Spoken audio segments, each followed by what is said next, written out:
Bonjour, aujourd'hui je vais tenter de dépanner cette télévision Sony, donc c'est Bravia.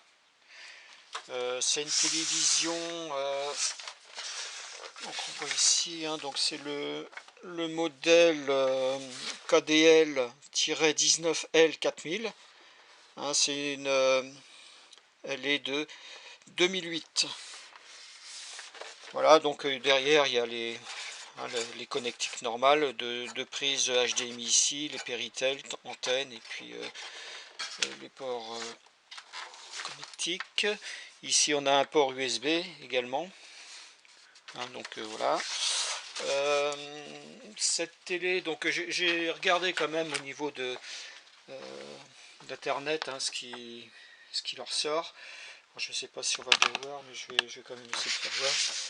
Donc c'est une télé à rétroéclairage par tube, donc c'est des CCFL, donc c'est des tubes fluo à cathode froide.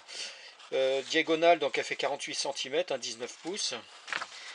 C'est une télé qui est HD, HD ready, et il y a le tuner TNT qui est dedans. Par contre, j'ai vu là sur cette télé, donc depuis 2016, en France, les chaînes TNT sont émises au format non compatible avec la Sony KDL 19L4000. C'est-à-dire que cette télé-là, je ne pourrai pas regarder les émissions si je passe pas par un décodeur, puisque le tuner numérique est compatible en MPEG-2, donc seulement en SD uniquement. Alors que maintenant, les tuners TNT, ils ont besoin du MPEG, MPEG 4. Je vais la brancher pour voir ce que ça donne. Donc j'ai pas la télécommande, je vais la mettre sous tension là. Donc on voit ici le petit voyant là qui clignote. Voilà. Et je n'ai aucune image. Donc j'ai que le panneau de contrôle qui est ici, où je peux mettre ici en marche arrêt. Ici c'est le menu. Bon, ça doit être pour valider. Puis après comment dire, le son et puis les programmes. Mais bon, actuellement, donc elle est allumée. On voit le voyant vert ici qui est en marche. Voilà. Mais par contre, je n'ai aucune image.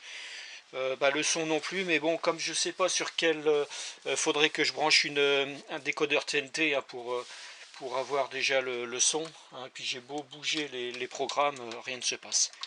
Bon, ce que je vais faire, je vais démonter ici le capot, en enlevant toutes les vis et puis voir déjà au niveau des. Bon, ce qui est rassurant, c'est que déjà ça allume, donc côté alim, mais après c'est peut-être côté tube ou autre, donc je vais voir ça. Bon, petite astuce, donc j'ai enlevé toutes les vis sur la périphérie. C'est les vis là où à chaque fois qu'il y a une flèche. Bon, faut regarder, parce qu'il y a aussi au niveau du tuner, où il faut enlever ces deux petites vis.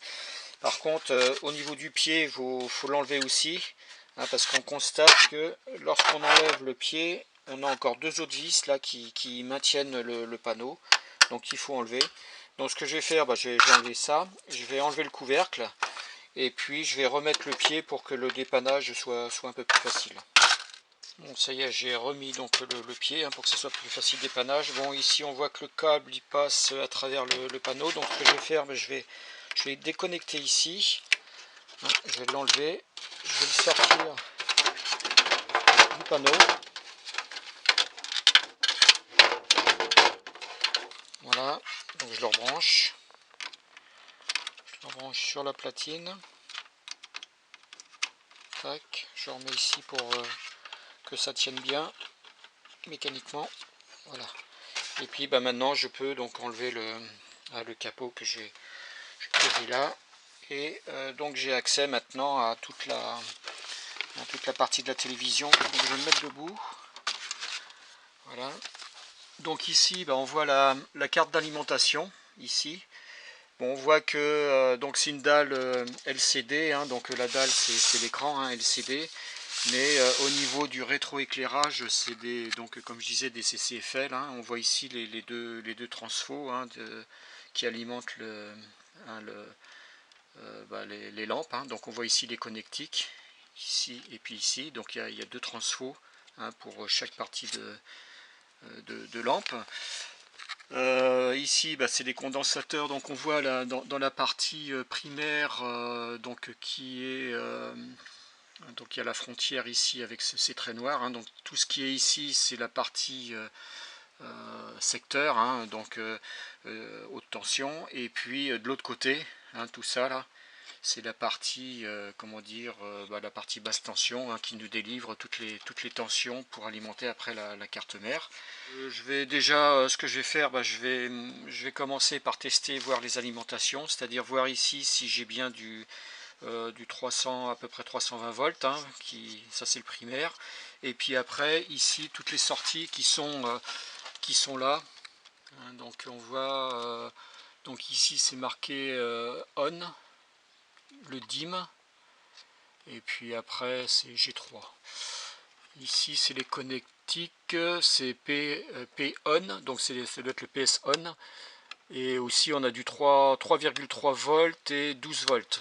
Donc finalement voilà les tensions qui nous donnent tout ce qui nous alimente la carte mère.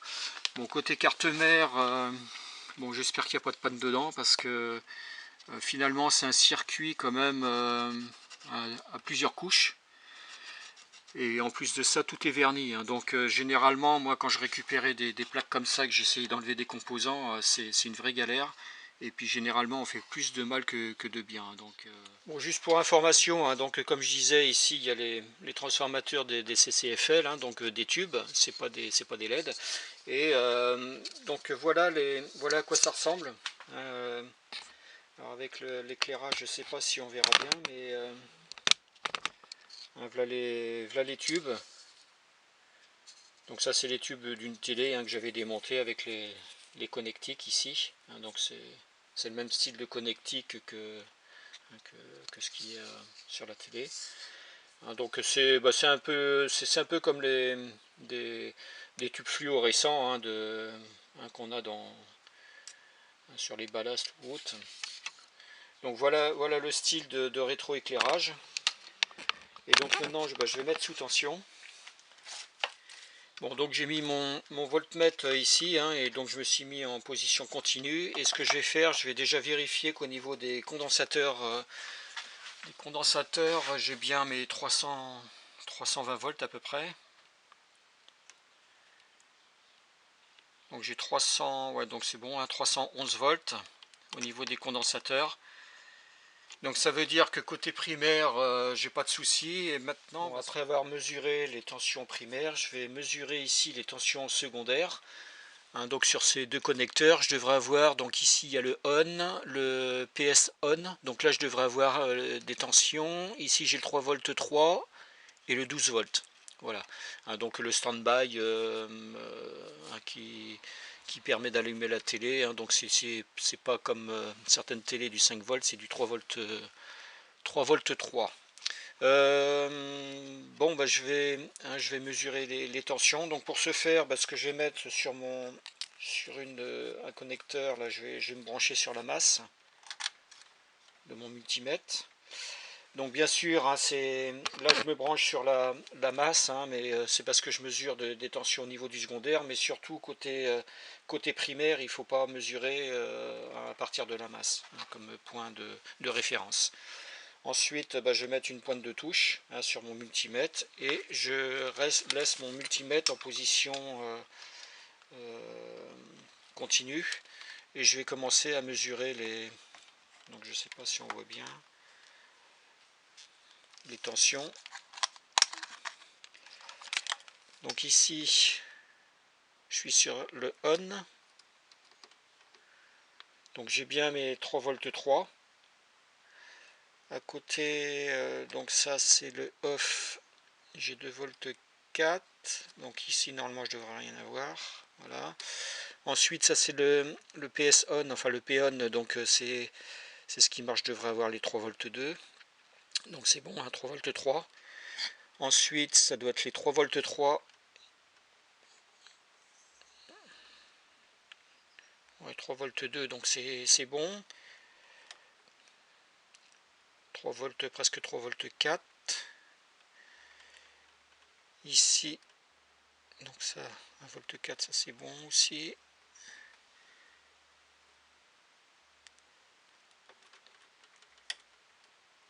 Donc ça c'est les, pardon, c'est les 12 volts, hein. Donc ça, puisque c'est marqué sur la carte là, 12 volts. Ici ça devrait être aussi 12 volts, voilà. Ici je devrais rien avoir tout cela parce que c'est les GND, hein, donc c'est la masse. Voilà. Et puis après je devrais avoir ici donc les 12 volts, également ici. Voilà. Et aussi sur celui-là. Voilà. Donc ça veut dire que toutes mes tensions elles sont bonnes. Donc je mets pas en cause la carte d'alimentation côté à ce niveau-là. Par contre, ce que je vais faire maintenant, puisque je vais brancher la TNT quand même dessus pour savoir déjà si également j'ai du son. Bon, ça y est, j'ai raccordé le décodeur TNT, hein, donc que j'ai mis ici avec la fiche HDMI, hein, que j'ai raccordé derrière. On voit ici. Bon, maintenant je vais la mettre sous tension et puis on va voir si j'ai du son, hein, étant donné que donc là on voit que ça clignote.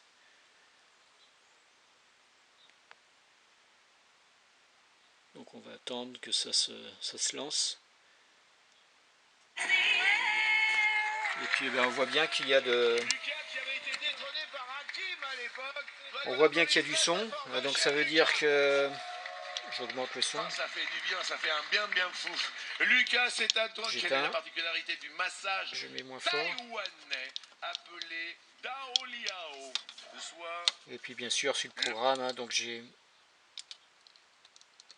Donc là c'est parce que j'ai changé le programme au niveau de la HDMI. Hein, donc là il va falloir que je le remette sur HDMI 1. Donc voilà, donc on constate que finalement il n'y a pas d'image, mais j'ai du son. Donc je vais me polariser sur la partie image, hein, donc tout ce qui est image est dans cette partie là, hein, puisque ici on voit les deux transfos inverteurs, et puis donc ça c'est ce qui alimente les lampes CCFL, là, les tubes. Je vais défaire la plaque et puis je vais déjà contrôler si au niveau des deux transformateurs des tubes CCFL il n'y a pas un enroulement de coupé. Donc voilà, j'ai démonté la carte d'alimentation. Donc comme je l'avais dit précédemment, on voit bien la frontière ici entre la haute tension avec ici ce trait là, ici, et puis donc la partie basse tension ici. Et on remarque aussi cette limite ici, hein, avec un trait continu. Et ça c'est la partie CCFL où il y a aussi de la haute tension, hein, puisqu'on doit alimenter les lampes CCFL, hein, à raison, bon je sais pas trop, mais entre 800 et 2000 volts peut-être, hein, avec les deux transformateurs ici. Donc et je rappelle, un transformateur pour ces deux lampes et ici. Donc je vais les tester. J'ai mis un multimètre. Donc le multimètre je l'ai mis en position continuité, et donc si on voit ici, hein, donc les deux transfos sont à ce niveau là, hein, donc ça va être en haut, et je vais déjà commencer à chercher, donc ça c'est côté lampe, hein, donc ça c'est les raccordements des lampes, hein, ici. Donc je vais regarder déjà ici, donc celle-là ça alimente cette lampe. Et ça doit être peut-être celui-là, voilà, celle-là qui vient chercher la deuxième lampe qui sera raccordée ici. Donc ça déjà entre ces deux-là, ce que je vais faire, je vais me mettre en ohmmètre. Hein, donc c'est la borne 1 et 4. Et je vais mesurer donc la résistance entre les deux. Donc c'est 1,3 kg.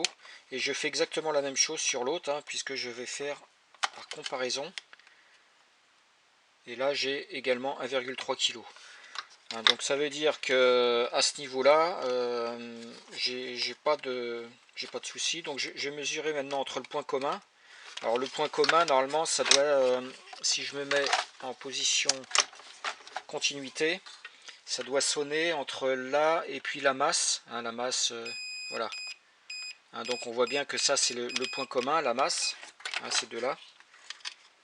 C'est la masse. Et donc je devrais avoir, donc si je me remets en ohmmètre, ici je vais mesurer, j'ai 0,6 kg.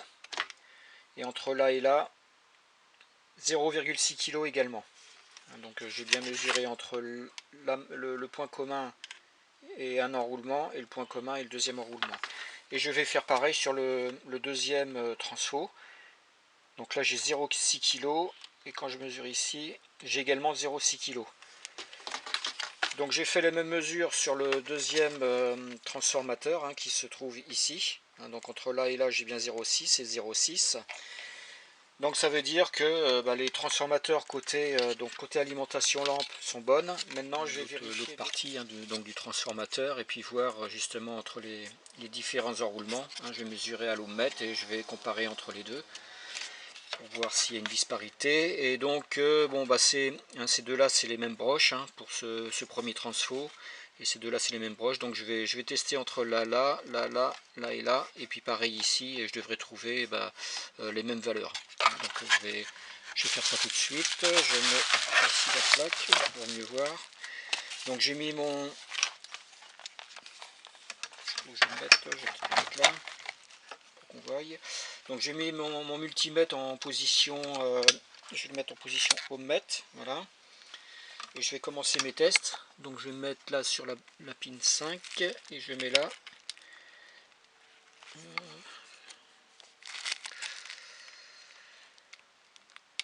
Ici mes gommes. Ici je fais pareil. 7.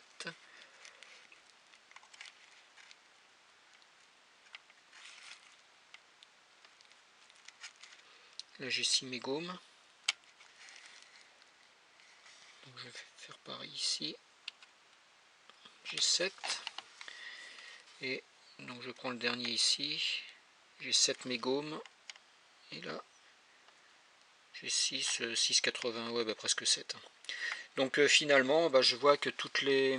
Enfin, côté des transfos, hein, de CCFL, ils sont bons. Je vais tester tous les petits condensateurs et voir si j'ai pas de court-circuit non plus sur les régulateurs qui sont là, et puis les tout petits condensateurs qui sont ici. Je sais pas si on voit bien, hein, mais il y a des petits régulateurs qui sont là avec 3 pattes, et puis les petits condensateurs qui sont donc régulateurs, les petits condensateurs qui sont là, hein, donc c'est les CMS. Je vais les contrôler juste dans cette partie-là, hein, puisque comme je disais, on reste dans la partie boost inverteur, là, donc ce qui alimente les CCFL. Donc je vais me mettre là, et pour ce faire, ce que je vais faire, je vais mettre mon cordon là sur la masse, hein, du circuit, donc la masse qui se trouve ici. Si j'arrive à le mettre, voilà, là je vais le mettre, et je vais commencer à tester. Donc là je vais prendre le premier régulateur, donc là, voilà, donc ça c'est bon, hein. Ça veut dire que si mettons ça sonne là et ça sonnait là, ça veut dire que c'est en court-circuit, hein, donc c'était pas bon, hein. Idem là. Donc ici, non, ça c'est une résistance, donc voilà, donc ça c'est bon. De l'autre côté ça sonne pas, ça veut dire que c'est bon, et ça sonne ici, donc c'est ce qui est la masse. Et je vais faire ça sur, voilà, ici c'est bon, ici c'est un régulateur, il est là. Là ça sonne pas, c'est normal.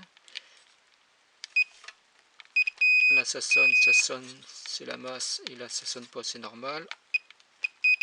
Là ça sonne pas, c'est normal. Si ma masse elle est bien, elle touche bien là aussi. Donc là c'est pareil, hein. Donc là ça c'est la masse, et tout le reste ça sonne pas. La masse, ça sonne pas. La masse, ça sonne pas.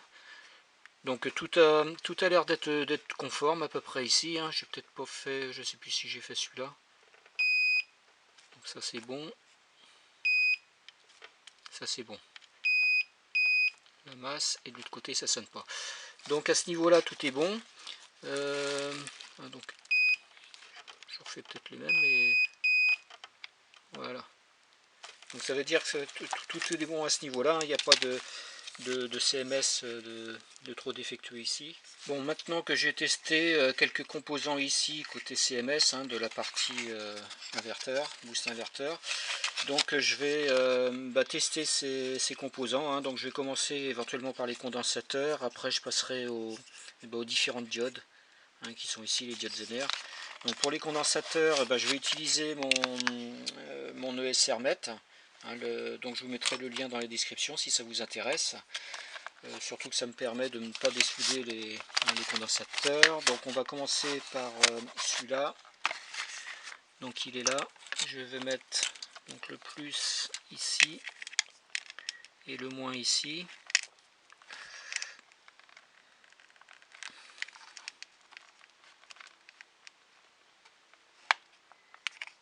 Voilà. Donc je suis à 0,025 ohms. Donc c'est très bon, hein. Il me dit que la référence pour 25, enfin de 25 volts est bon, hein. Enfin dans tous les cas il est bon celui-là, sachant que c'est des condensateurs de 470 microfarads. Hein, donc si on regarde la table pour 470 microfarads, 25 volts, ça devrait être 0,12, hein. Donc je suis largement inférieur. Et je vais maintenant tester le deuxième, donc c'est celui-là. Donc je vais mettre également ici. On va faire les mesures.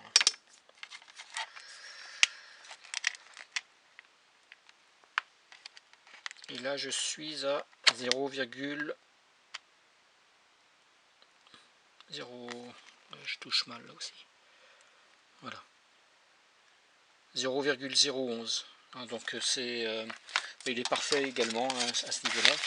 Donc je ne mets pas en doute les condensateurs, les deux condensateurs qui sont là du boost inverteur. Et ce que je vais faire, je vais tester maintenant les diodes, hein. Je vais commencer par celle-ci, puisque ces diodes Zener, hein, c'est ce qui alimente les lampes, hein. Cette diode là, c'est celle qui est reliée sur la, hein, donc cette première diode, c'est celle qui est reliée ici. La deuxième, c'est ici. La troisième, elle est ici. Et la quatrième qui est là, hein, est reliée ici. Hein, donc il y a bien les 4 diodes pour les 4 alimentations des lampes. Hein, et puis les transfos associés, hein, c'est-à-dire que le premier transfo, celui-là c'est pour celui-là, ici c'est pour là, ici c'est pour là, et ici c'est pour là, hein. Mais comme on avait déjà testé les transfos, donc pour ça, pour les diodes, je vais les diodes, donc c'est des diodes Zener, hein. Je vais mettre en position diode. Voilà, et puis donc je vais mettre, donc ça, si je mets le plus sur la cathode, donc là où il y a le trait, ça ne devrait pas passer. Et si j'inverse, ça devrait passer. Donc ici, ça ne devrait pas passer. Donc, ça ne passe pas. Ici, ça ne devrait pas passer. Ça ne devrait pas passer. Et ça ne devrait pas passer. Par contre, j'inverse maintenant les cordons. Et ici, je devrais trouver la tension de seuil de chaque diode. Donc là, je suis à 0,6 volts. 0,6. 0,6. Et 0,6. Donc ça veut dire que ces 4 diodes sont bonnes. Donc une fois que j'ai testé ces 4 diodes, hein, qui correspondent au boost inverteur, je vais tester donc les diodes qui sont à ce niveau là. Donc je vais tester celle-ci. Donc c'est pareil, hein, je vais mettre là pour qu'on voie. Et puis le reflet de la lumière en plus. Donc ici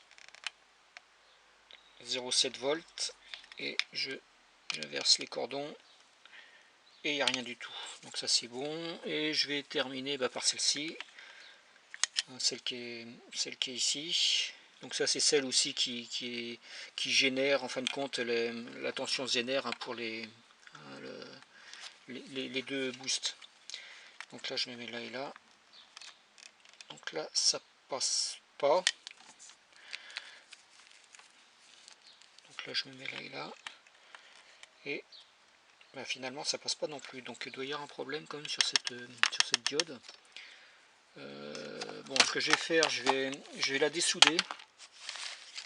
Je vais la dessouder parce qu'il doit y avoir quelque chose. Normalement, ça devrait passer quand je mets le plus ici. Et puis je vais dessouder cette diode là. Je vais la contrôler avec mon appareil que j'avais fabriqué pour voir s'il y a bien la tension Zener dessus. Hein, voilà.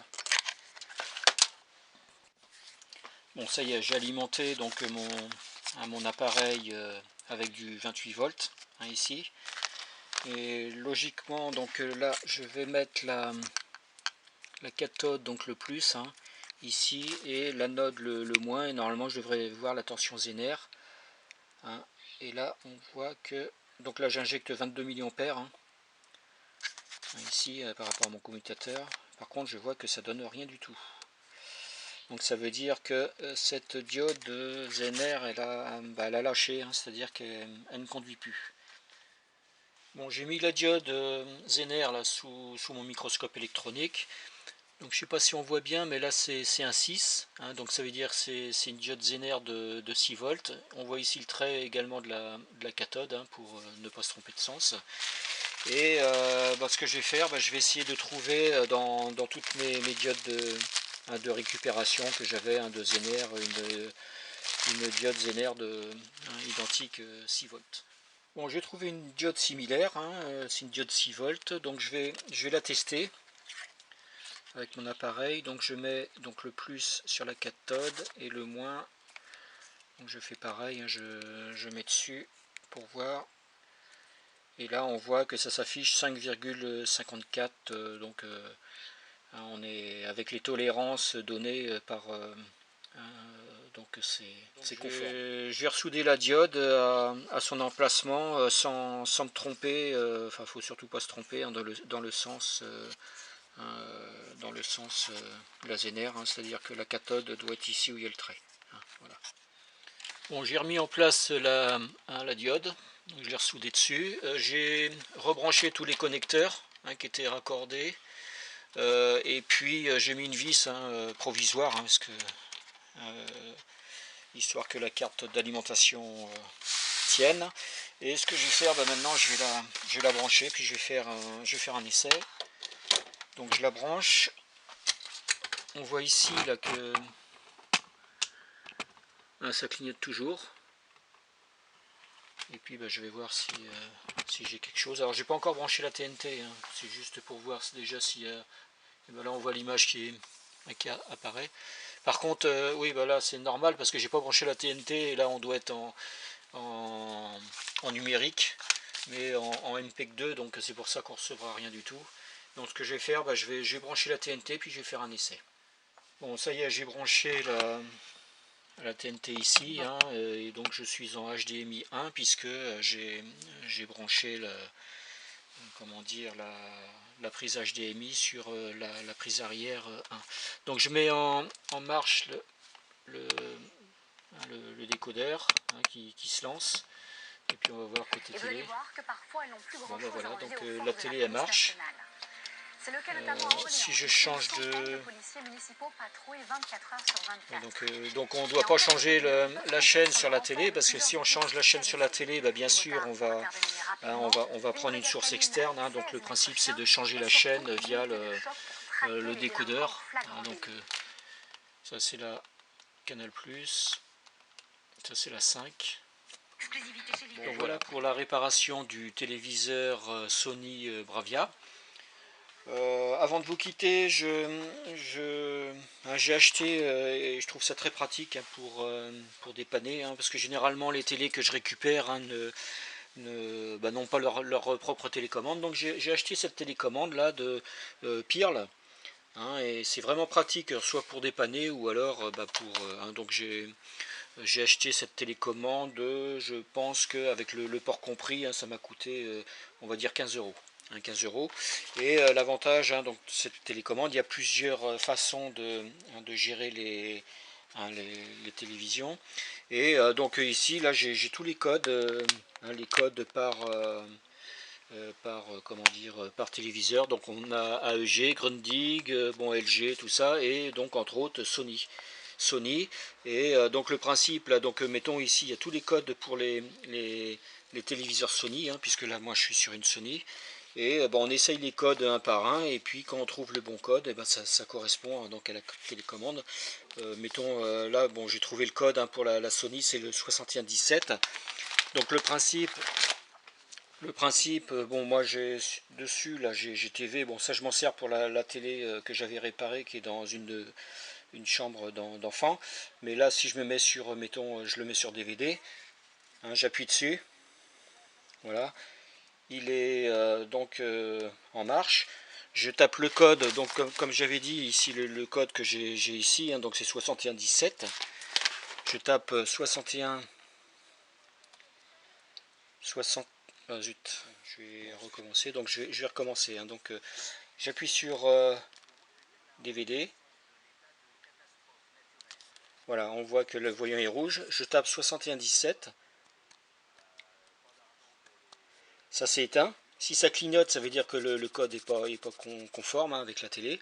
Et maintenant, on voit que le volume, je pourrais accéder au volume. Donc là, voilà, je diminue le volume. J'augmente le